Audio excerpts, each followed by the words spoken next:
Arestado ang isang hinihinalang drug courier matapos mahuli ng pulisya sa isinagawang rubing patrol sa Purok 5, Barangay Southern Poblacion, madaling araw ng Abril 20, 2026. Kinilala ang sospek sa alias na Haris, 26 anyos at residente ng Lanao del Norte. Nakuha ang atensyon ng mga otoridad ang kahinahinalang kilos nito habang may dalang kahon na kalaunan ay napag-alamang naglalaman ng hinihinalang illegal na droga. Tinangkapang tumakas ng sospek, ngunit mabilis itong naaresto ng mga operatiba ng Plaridel Municipal Police Station. Na-recover mula sa kanya ang tinatayang 205 grams ng hinihinalang shabu na may standard drug price na umaabot sa 1,394,000 pesos.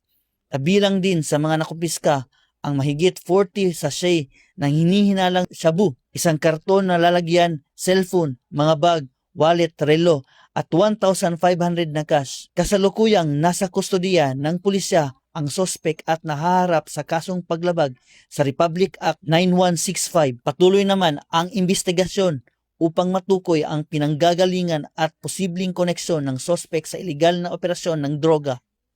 Kaakibat ng direktiba ng aming Provincial Director, Police Colonel Rinaldo A. Maclang, nananatiling agresibo at walang humpay ang kampanya ng Plaridel Municipal Police Station laban sa ilegal na droga.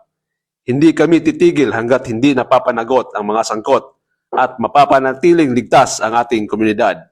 Patuloy din ang aming panawagan sa publiko na makipagtulungan at agad i-report ang anumang kahinahinalang aktibidad.